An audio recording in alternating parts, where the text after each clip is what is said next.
Good morning and thank you very much for joining us. I am Yori Folani. Hope we meet you well. Okay, we'll be looking at a subject, terrorism, if you want. Let's look at terrorism. It's the news is all out there. Police arrest Simon Ekpa and 4 others in Finland. Simon Ekpa, most Nigerians will realize, is a Nigerian Finn? Or is it a Finn Nigerian? Nigerian Finnish. I'm not sure about the way that is sounding. So, as you know, he's been arrested by the authorities there. But let me quickly tell you about our guests. In studio here, Dr. Tony Ofoyeton, Director General, International Institute of Professional Security. A fine morning to you, Tony. Good morning, Uncle Yori, and good morning, Nigerians. Thank you for coming on, sir. And reaching us remotely, yet again, but we can never get enough of you, Dennis. Dennis Amakre, MON, Security Consultant. Good morning to you, Dennis.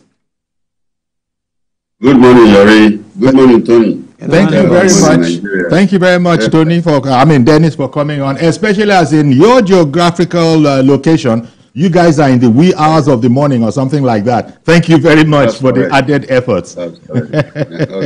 Okay. So on to business now. Maybe it's best. There's this report. There's this newspaper report that from this morning, and the Ohaneze Ndigbo has been commenting on the whole matter. In fact, beyond commenting, they put out a whole statement. And in the statement by the Secretary General of Ohaneze, Okechukwu Isuguzoro, the group noted that the arrest and detention of Ekpa was expected to resolve the pervasive insecurity challenges that have beleaguered southeastern Nigeria for far too long. Isuguzoro, I should say that properly. Isuguzoro added that Ekpa's intention to publicly declare a sovereign Biafra nation on December 2nd, 2024 was not only misguided, but indicative of a reckless disregard for the profound consequences such an action will take. His actions, continues Mr. Isuguzoro, his actions could have sparked uncontrollable civil unrest and perhaps have culminated in another Biafran war, a prospect that the Igbo people have conclusively rejected and remain unprepared to engage in.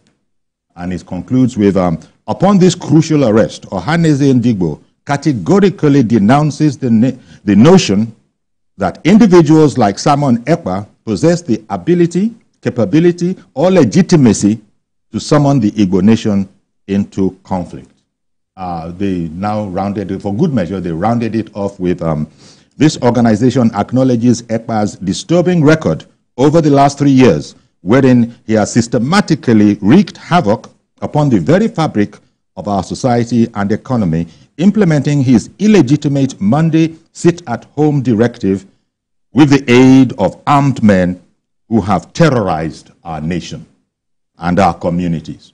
Okay, so that's, in case you haven't seen This Day This Morning, that story is coming out of, is it? Yep. It's coming out of, it's on the front page of This Day This Morning. So, Dennis, there you have it. Tony, there you have it, just in case you haven't had a chance to look through all the papers. There's more to it, but this was just an extract where Ohaneze is categorically, removing itself, denouncing, the said gentleman, what's that his name again? Simon Ekpa. Let me start off with you over there in the U.S., Dennis. You've been speaking about this all week, but I think for the first time now we've had this categorical statement. There's little much more to be said, to be added to Ohaneze's statement, as a matter of fact. How do you see it, Dennis? Thank you, Yori. Well, I think we are progressing. With the arrest of Simon Ekpa, where he has been out there, engineering all kinds of mayhem on the southeastern part of the country in Nigeria, and of course, it's a Finnish, it's Nigerian Finnish or Finnish Nigerian, who is actually even active in their own local politics over there. Exactly. You know, and you know, I think he enjoys what he's doing, and I was expecting this to happen, and then of course extradition. You know, where he should be extradited to Nigeria to answer some of the questions, because a lot of people lost their lives, you know. And then, of course, we have this situation in the southeast where people cannot come out to go about their normal business on Mondays, you know. And then, of course, the governors cannot do anything about it, because right now it is something that have gone into their heads. You know, people are psychologically affected. You know, and I think with Ohaneze coming out to make that announcement is fine. It means that they are not in support of what he has been doing, but there is a big problem to be solved, and that is what we should do. Okay, we'll touch on that as the program continues. And, well, Tony, a categorical denouncing of Simon Ekpa and his efforts there. But as Dennis was just saying, and as IPOB have been saying for quite a while, all his activities, all Simon Ekpa's activities are illegal. They are unauthorized.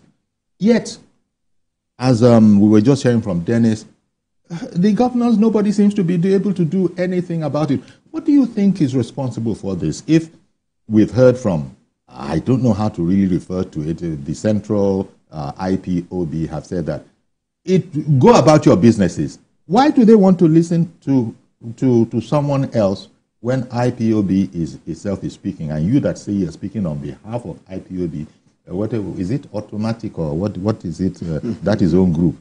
So what do you think is going on here? Why don't the people call the bluff? Is it intimidation, terroristic intimidation of the people? I think let's now liken it to what happened in the Northeast. At the wake of terrorism in the Northeast, what the Boko Haram first did was, first of all, to instill fear and terror in the heart of the people, to the extent that they even killed some of the local emirs. To the extent that politicians were harassed and terrorized, to the extent that even radio stations there could not even air anything that is against the Boko Haram sect. Now, understand one thing about terrorism. If terrorism will strive, like what we are seeing in Sokoto, thank God that the military is proactive enough to say Lakarua will not survive. Now, if they allow it to survive, it will be a different bug, because the first signature is to instill fear in the people. And whatever they say, whatever blood it will cost, make sure that it come to pass. So, and that was what the way government missed it. With due respect, at that first time, when they ordered a sit at home, was when government was supposed to come all out against the sect in its totality. Now, but because they assume erroneously that it is not possible for a sect to give an order and people will obey, knowing full well that the Southeast is a pure commercial region. You understand? Yes. Unfortunately, this was not a vulnerability that this group, IPOB, capitalized on and ensured that people sat at home. And more especially because many of the people there, whether you like it or not, are sympathetic to, you know, the release of Nnamdi Kanu. Indeed. And that was the template upon which that sit at home is sitting upon. So the issue of sit at home is sitting upon the template that if Nnamdi Kanu is not released, then continue to sit at home. Whether you force people or not, some people naturally are ready to sit at home. Even though that is not the central policy of IPOB itself. Yes, it's not. It's not. Yes, it's not. But, you know, this becomes more or less like an annexure that is fundamental in view of the recent reality. Now coming to Simon Ekpa and what the Ohaneze said. What Ohaneze said is what elderly people will normally say. That's right. in any crisis situation. That's right. You call it crisis management, communication in crisis management. You want to communicate in such a manner, one, to exonerate yourself, secondly, to prove your loyalty to the federal government and the constitution of the federal government. Now, on paper, you have done that. But the question is this: to what extent can you stop another set of violence, insurrection, and protest if Simon Ekpa comes to Nigeria and is added to Nnamdi Kanu in detention? Because look, have we been able to stop the violence as it is now? Will that statement stop the violence as it is now? If Simon Ekpa is repatriated back to Nigeria to face charges, will that stop the violence as it is now? If the answer is in the negative or uncertain, then I will advise the federal government that precursor to bringing Nnamdi Kanu, bringing Simon Ekpa, is first of all, pull your house in order. Ensure that there's a lot of damage control that is on ground. Because there are people that have been obeying him from diaspora. He is not there. Maybe he's funding it. Good. But he's not been there.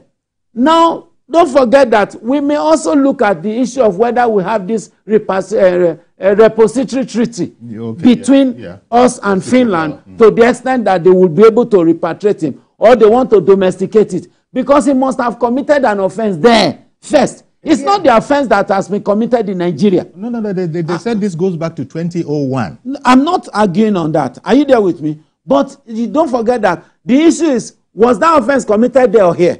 If it was committed, there, they most likely will prosecute him there. Okay. They say he's using his social media platform. I agree. To perpetrate this. There's no matter of they say it's reciprocal. It speaks for itself. All of us know that.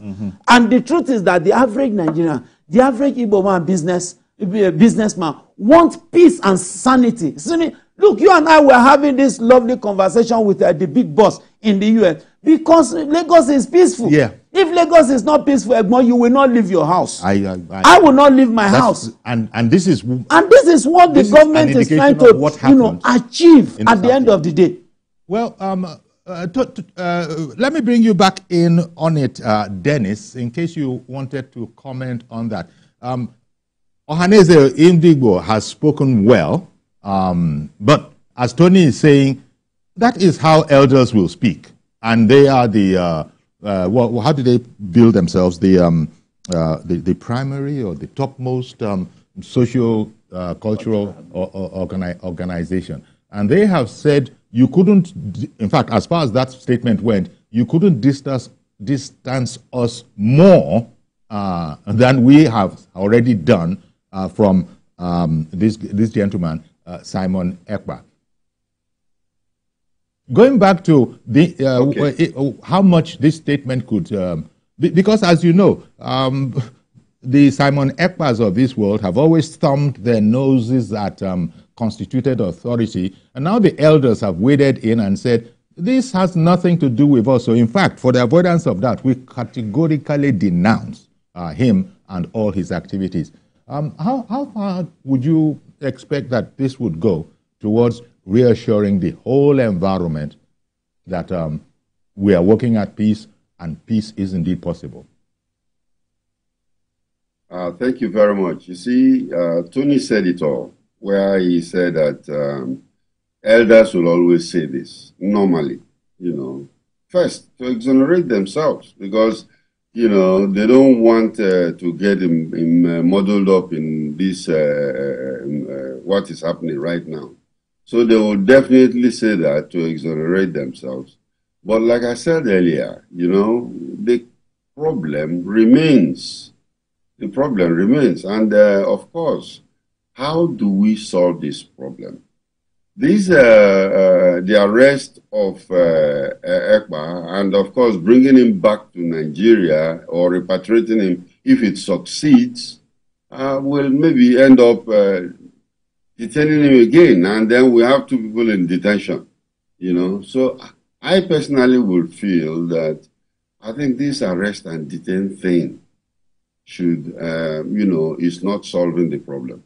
And if it is not solving the problem, then we have to look at other avenues of solving the problem, because I personally don't believe that Nnamdi Kanu being in detention or being released is going to stop it. It is not going to stop it. Even all this Samuel Ekpa thing. There is a problem in Nigeria where we have different kinds of renegade groups, or should I say even people that are coming out from different ethnic groups and saying that, hey, we don't want to be in Nigeria. You know, we have it in the East where IPOB has been saying it, the Biafra movement. We have the one even in Yoruba land where some others are talking about the Oduduwa Republic. And then, of course, even in the North, you know, I have some Arewa youths trying to, you know, mention this about splitting away from Nigeria. And then, of course, you have my people down in the South, you know, who are also voicing their own, you know. So I think that problem is the problem we need to solve. We need to sit down and bring all these groups, because I believe, with all my experience in the service when I was in Nigeria, it has proven that sometimes some of these arrests are just on the surface. The real problem is on the bottom. And that problem has to be, the root causes, as we call them, have to be taken care of before we can solve the one.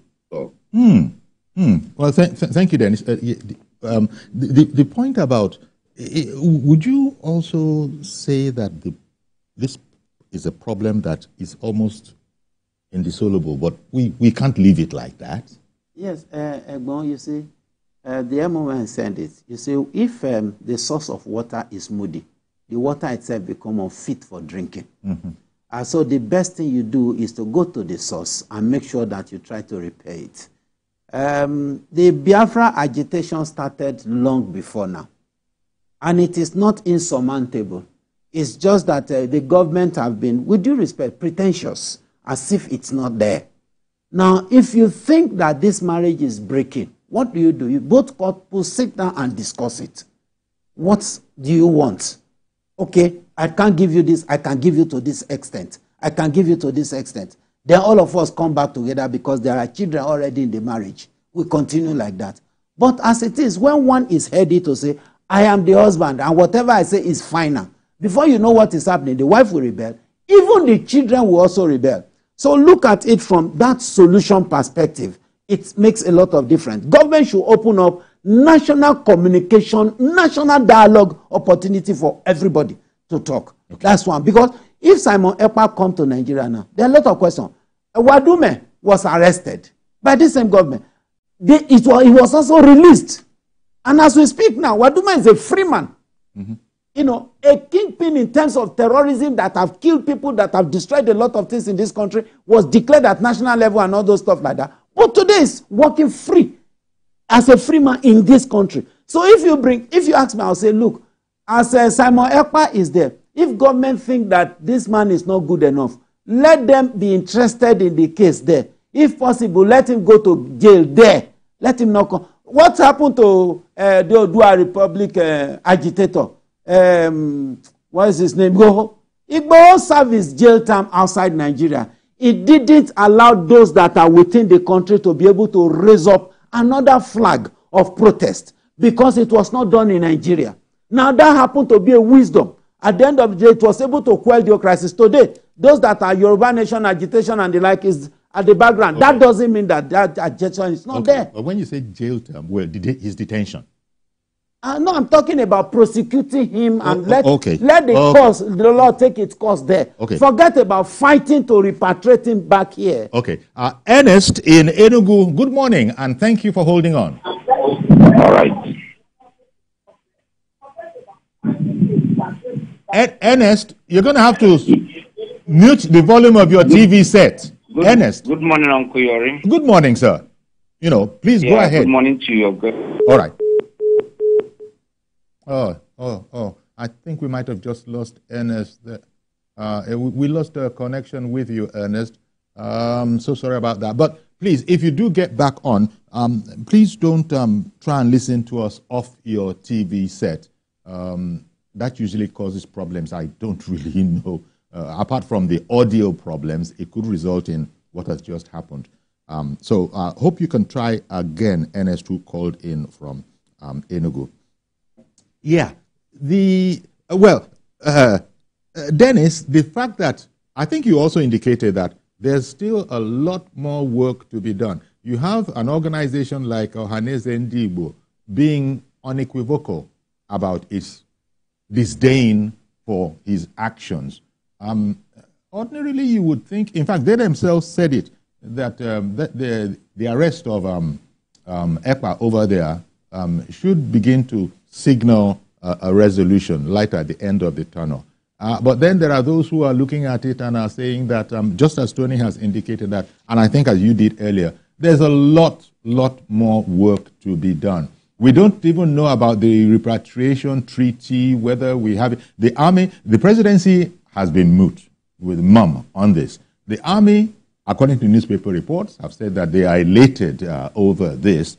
But then everybody is still in a sit-on-look mode, as we say locally. Everybody's in a sit-on-look mode. What does this really mean? How far is this going to go? And much more importantly, what will be the effect of this on peace in the southeast? Governors, you indicated at the top, Dennis, governors seem powerless because the people, for some reason, well, I shouldn't say for some reason, are intimidated into silence by these people who are calling this stay at home on Monday illegally, according to Ohaneze Ndigbo. But just before you go, Dennis, Reverend Dominic has called in, so let me include Reverend Dominic. Good morning, Reverend. Good morning, Chief Jory. Good morning, Tony. Good morning, sir. Good morning to our brother in the United States of America. Dennis Amakre. Okay, thank you. Dennis Amakre, good morning. All right, then. Can I go on, sir? Please go ahead. Please, I want to use this medium to beg Mr. President. Please, I want to beg him in the name of what you worship. He should not bring this man back to Nigeria. Yori, there's a place called Osu in Imo State. I have a neighbor here who has not been to the East for 4 years.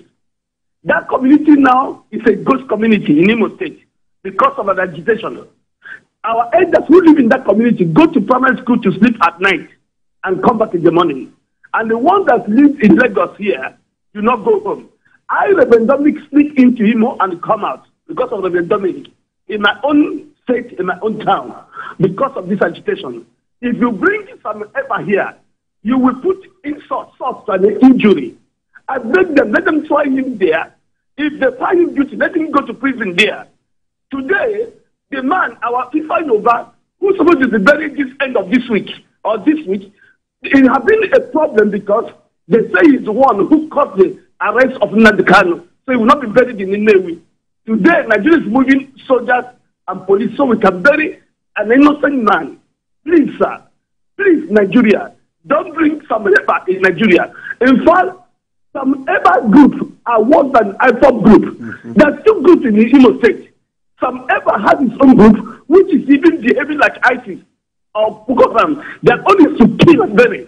The IPOP are soft. The agitation is not even killing. Nnamdi Kanu have said that it's not part of sit at home. But the people who fought, who guide and enforce sit at home in Imo State is some Ekpa group. So his own group is worse than Nnamdi Kanu group. If you arrest him here and bring him here, it's a double jeopardy to us in Southeast. I'm pleading to Mr. President. I'm pleading to DSS. I'm pleading to Nigeria Police. Don't bring this man here. It will be a double jeopardy. Oh. God bless Nigeria. Okay, thank you, Reverend. Okay, so now, Dennis, what would be your commentary on, Reverend Dominic's presentation? Sorry, Yori. Most of what he said I didn't hear because maybe the network is not very clear there. I don't know if you can summarize it in two words for me, and I can take from there. Don't bring Simon Ekpa here. It will be double jeopardy. Don't bring him. Okay. Let dispose of the matter, remotely. Don't bring him here. Very well. That means he's supporting what Tony has said, that he can spend his time in jail over there. Remember, he has gone to jail before in Finland. In fact, you know, the law is going to treat him as innocent until proven otherwise. Of course, of course. And, you know, he's been sent to jail before. And for this one, I'm sure they will take him to court again. Even if he has to be expatriated, they have to go ahead and have a court judgment first. And it's the court that will declare, you know, that yes, take him out. But according to Reverend Dominic, don't bring him to his father's land here. Dispose of him over there in diaspora. Not dispose of him. Dispose of the issue over there. I don't know how Simon Ekpa himself will feel about this. After all, he is a Nigerian. It doesn't matter what he says. I don't think when you say dispose, it means a lot of things. That's why I quickly corrected myself. Dispose of the issue over there, not the man himself. If they have to dispose of the issue over there, yes, they can do that. They've done it before. That's what I was saying, that they've done it before. You know, he has gone to jail for this same incitement before, and he continued doing it, you know. And then, of course, if the Nigerian government is very serious about repatriating him back here, like I said earlier too, it will be one case too many. You know, we cannot just be bringing people and detaining them, because it does not solve the problem. It does not solve the problem. So I want us to forget about all these figures, the leaders that have come out, just like Boko Haram. You know, when Boko Haram came out, Ibrahim Shekau, their leader, you know, after he was eliminated, another leader came out. In fact, their own was very funny, because they had about 3 sets of Ibrahim Shekau that came out, all answering the same name, you know, saying that the last person is not dead. That psychology is that, well, you can take out our leaders, but we will change them, or we are still here. Yeah. You know, so that is not the solution. I want us to, like the popular saying in Nigeria, non-kinetic. And non-kinetic is not just going to placate or palliatives, but bring everybody down on the table, sit down and talk about this. Okay. And see why. Sorry to interrupt, Tony. Dennis, I beg your pardon. Because I wanted to bring in Yakub, who has also been waiting for a while. Good morning to you, Mr. Yakub. Hello, Shivjari. Good morning, sir. Good morning. Thank you for calling in. Can you hear me, sir? Yes, we can hear you. Please go ahead. Yeah, thank you very much. I totally agree with the two guests and then the last caller, which is Reverend Dominic. I believe the political solution is the best answer to this kind of thing that we find ourselves. Because I personally will not also subscribe to bringing in Samuel Ekpa to this country again. Because there is a food on our table already that we eat, and then we have not finished it since the day we are eating it, which is the other person that is in government custody. I think even though they sentence this guy to jail or whatever they did to them, I think the ideology of those guys is not being killed, and then it is not possible that it will be killed. The only thing that the solution, as one of your guests just rightly says, that bringing everybody to the table, let's discuss what is the issues. But we always heard that the South is always kind of, they have been marginalized, Between me and you and Mr. Ovoyetan there, who is the region that will not say it is being marginalized? Even Southwest here, Chivjori, travel from Lagos town to Togate. It is just been of recent that they are trying to do some certain things to that place. From Togate down to Abeokuta, it is not more tolerable. So even we that we in Southwest here, we are passing through a lot as well. Everybody is being marginalized. Why? Why? Because the allocation have been paid to our governor, especially. But what are they using the money for? Okay. Even the Southwest, that Southwest that we are crying that Southeast, they are crying that they have been marginalized. Chief Yori, the question to ask is that, is there any month that the money was not sent to those governors? What are they using money for? And then Mr. Ofoye, take quick one. He said something earlier that is so damaging to my mind that I was so surprised that Wadume, Chief Yori, I repeat that name, Wadume still, I don't even know that this guy is working free. The person that we know that he killed, to the extent that he killed a police officer, and then Mr. Ofoye was saying that the man is a free man today. What's the country? Good morning, sir. Good morning. Thank you very much.